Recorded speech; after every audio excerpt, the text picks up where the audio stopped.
Welcome to Monetize the Mic. I'm Jessica Rhodes. And I'm Margie Feltune. And we are the co-owners of the award-winning multi-seven-figure podcast booking agency, Interview Connections.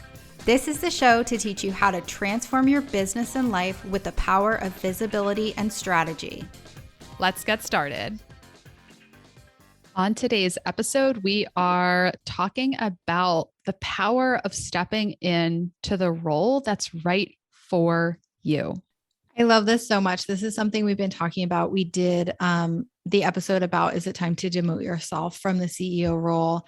And I just think it's so powerful to put this out in the open because there's these narratives in the business world, especially the online business world. And there's these certain things that are really glorified and these certain things that aren't glorified. And we've talked about this in the past. Like, you know, you have to be number one, you have to be the CEO, you have to be a visionary, like, you know, all of this stuff that is just not true. And there's a lot of successful business owners who don't want to be the CEO or don't really like the vision casting part. They really are passionate about the delivery and the service itself or some other area of the business. So I just think that there's not one way to do this. And when you get people who are trying to be carbon copies of what they think they should be, you get a lot of people who are really out of alignment. Everybody's saying the same things. It comes off kind of inauthentic. And there's such deep power to really looking at, what do I want? Who am I? What's the role for me? What feels good and in alignment for me? And if it's not something that the external world or your ego thinks is like good enough or cool enough, how do you challenge that so that you can do what you want to do, what you are in flow doing, not just because, you know, you think it looks good or you want to be impressive? Yeah. So in a recent episode called Is It Time to Demote Yourself? We share the story, and we'll give a brief overview if you didn't listen to that one, of how I founded the business. So I founded Interview Connections in 2013 and was founder and CEO up until 2018 when Margie came on. She was first employee, then became co-owner, and pretty quickly became the CEO. So we shared the whole story in that episode, but that's sort of the brief timeline and the really cool journey over the last, I don't know, 6 months to a year, right? Margie's been CEO for several years now, but in that time, me personally, there's been this misalignment because even though I had accepted it personally and with Margie kind of privately, I'm not the CEO, when the online business space is like, it feels like high school sometimes. Like everyone you're hanging out with, everyone in the mastermind groups, we're all CEOs, you know, there's shows about the CEOs and it can feel like I have felt so alone in many ways because I'm like, cool, I'm the only one who's not the CEO, but like I am a business owner, I'm a founder, like, do I belong here? Like there's just this weirdness. And it's been so great just having that safety and that freedom to really speak out and just be like, hey, the CEO seat, not for me. Like, not for me. And we've just gotten such great feedback from people that are like, yes, it takes so much self-awareness to realize that. And so much alignment and happiness is on the other side of just like fully like coming out with who you are. Yeah, it's such powerful stuff. And I really like what you said about it being like high school, because it does kind of feel like that. And I think as adults, there's more unprocessed stuff from how, you know, when we were younger than we like to think, you know, even though you're a baller and a business owner, like, even though we've come so far, some of us are parents, like, you're still sometimes you feel like that middle school or high school version of yourself who's just like trying to be accepted or trying to belong or trying to figure out who you are. And it is, every group of people can be a microcosm for that dynamic, online business included, until you really come into your own and really look at who you are and what do you actually love outside of what looks good or what you think people admire or what you think they want from you. Yeah. And, you know, we want to spend a little time on this episode talking about this topic of personal brands because, you know, for me, stepping out of the CEO role, and as that was happening, you know, Margie's really building up her personal brand. And there was so much I don't even know the right word to describe it, but there was so much like just mucky feelings of like, who do I need to be? Like I have worked with Margie and with Elizabeth Kristoff, who we talk about all the time. She helps us with our nervous system on this like tendency to fawn and to mirror. And so seeing these other entrepreneurs like building their personal brand and like saying all these amazing, like profound things in videos, there was this like tendency that I have from a past trauma of like, oh, I need to be that way. Okay, yeah, I'm not the CEO, but I guess I need to do that because if I'm a business owner, I should have a personal brand and they're doing that. And so it was like not good. No good to be trying to like copy other people and be what other people are. And we've just had this big, I don't want to say it's a realization because it's not like it's new information, but it's really come to light for me on like what a personal brand actually means. And I would love for you, Margie, to share your insights there. Yeah, I think there's so much pressure and so much like against the grain brand building because people feel like they have to create this artificial thing. And it's like they don't want to do it, but they feel like they have to do it. So they're like building this brand and you can see it. It comes off kind of inauthentic, right? And forced. And that's true for a lot of people. And it's not that they're not great people. It's not that they don't do great business, but there's not just one way to build a personal brand. And in my opinion, truly building a personal brand is allowing yourself, your actual self, to be seen and to get visible, not as a guru, not as like this or that, but as you actually are. And I never really understood the personal brand. And then it just kind of unfolded for me. Like I didn't set out and say like, okay, like time to build my personal brand. Like it was more that I had all of these ideas and all of this content and all of this work and all of this stuff that I wanted to share with the world. And I felt like if I didn't let it out, I would explode. Like it wasn't like I set out to make something happen or to do something. It had to come out. Like, and that was this very organic like growth of the personal brand. Like first it looked like I started working on a book. I then abandoned that book. I'm now working on a different book that I like a lot more. I launched We Get It, Your Dad Died. And like, it's not like I sat down at a whiteboard and was like, okay, like death, personal development, like these are our brand words. Like that would be insane. But it's just like who I am. What do I care about? What do I love talking about?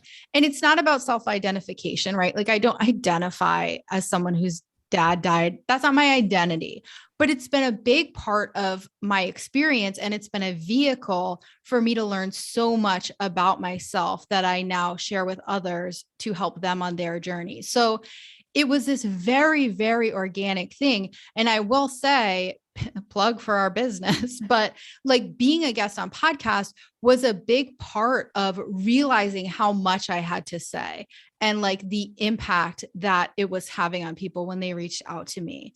And the more I leaned into this, the bigger the momentum got on that of doing the podcast. And then I needed to start a website for the podcast to live at because I was tired of saying like, go to Apple Podcasts or Spotify, right? Like having two links whenever I shared it. So I was like, I want to just have one link. So then I started a website and then I started a blog because I've been working on the book and I love to write, but books can take, not for everyone, they can take a long time before anyone actually sees what you've been working on. And for me, it's taking a really long time because I am like taking my sweet time and letting this develop. And that like feels really good to me. But because of that, no one's able to see what I'm working on. And I wanted a way to write all the time and have it be this immediate gratification of like, I write it and then it's out in the world, unlike the book, which is like, it's so long before it's going to be out in the world. And so I started the blog and I was like, okay, I want to be disciplined and actually like stick with this. So I'm going to publish every, other week and I'm never going to miss a week. And so the content just started to build and build and build. And in many ways, it felt random.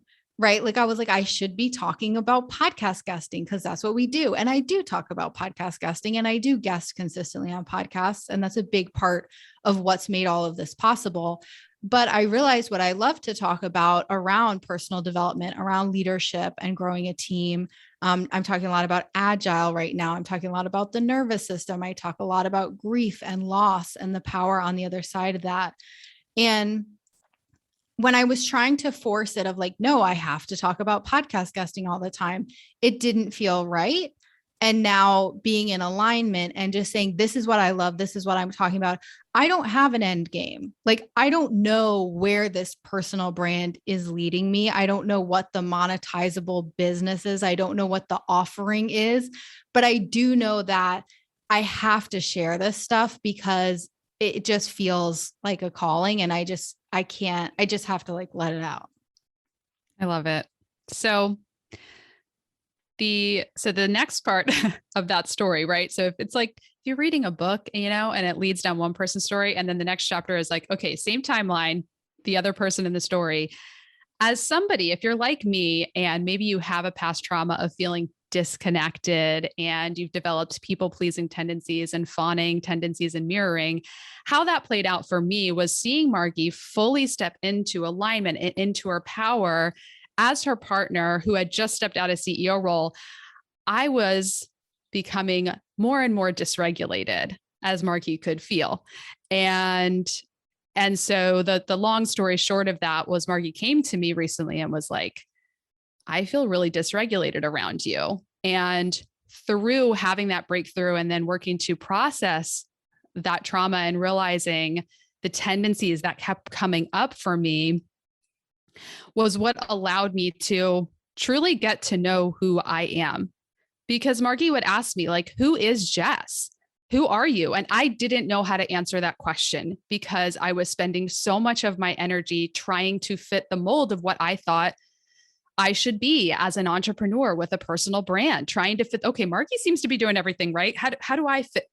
Should I be blogging? Should I have my own pot? Like all of this stuff. It was really like, even just like retelling the story, it like raises my nervous system level. But working through all that, I have been able to step into so much more alignment and realize that who I am is somebody that loves helping brilliant entrepreneurs amplify their voice, get visible.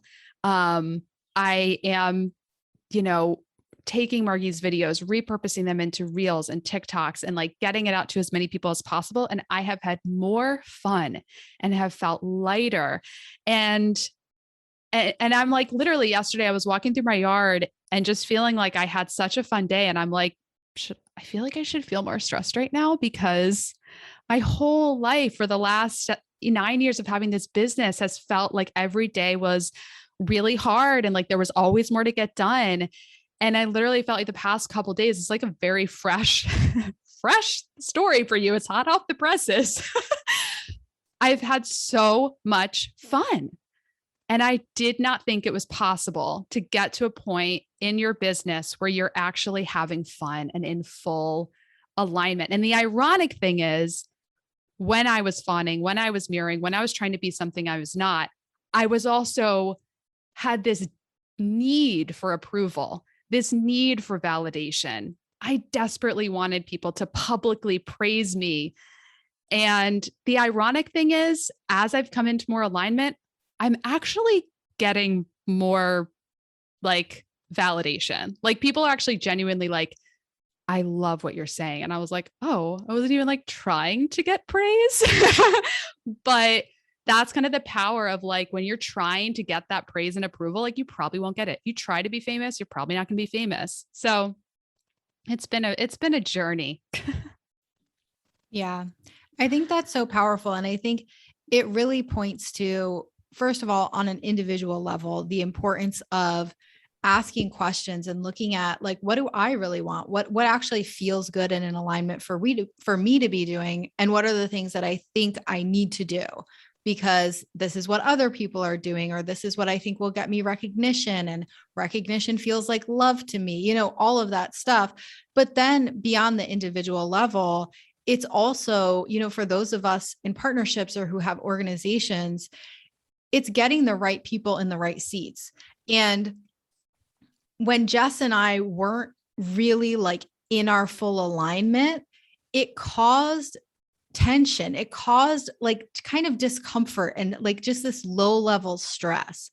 And it couldn't just be one of us, right? Because like when I started stepping into things, but I could tell Jess was uncomfortable. And it was just like with both of us in alignment, it just feels so different. And the whole team feels different. Like I feel like they can feel it. We just had an office hours meeting that we have every week with our team. And it was like the most authentic, like people were talking, we were joking around, people were sharing like big ideas of like, what if we made these huge changes in the business? And it would just felt so free flowing and so not tense. Cause sometimes I honestly go into things like that and I feel a little uncomfortable because I feel like I have to wear this, like I'm the boss hat. And I have to like say the right thing. And it was so not like that. It was so like free flowing. And I really think that that is a result of Jess and I both being in alignment and being able to do what we actually love doing and be where we actually belong right now. And it's crazy. It's crazy how it feels. And I really think like the sky is the limit for what companies can achieve when they actually have the right people in the right places who are in flow. Yeah. So we're going to be, if you didn't listen to the episode, Is It Time to Demote Yourself? That's kind of part one of this conversation. And we're going to continue, sharing with you here on this podcast, like what's happening, hot off the presses. I don't know why I keep saying that phrase. But we're going to keep sharing. So we hope that you stay on this journey with us because and this is a question that I know I get asked, Margie, I assume you do too, like about our partnership, because there's just so many horror stories of partnerships. It's so rare. And people ask me all the time on podcasts, like, how did you know Margie was the right fit? And I'm just like, you just know when you know. And it is like truly and we tell each other this all the time. We're like, I'm so grateful. Like we have this relationship where we can be really open and honest, where we can ask these questions, where we can go down these rabbit holes to play and explore and, try things on and all of that. And it is so rare. And people also will ask me like, I think I want a partner. Like, how do you go? So stick with us on this podcast because we will keep sharing with you the journey and we hope it helps you, whether you have a partner or not.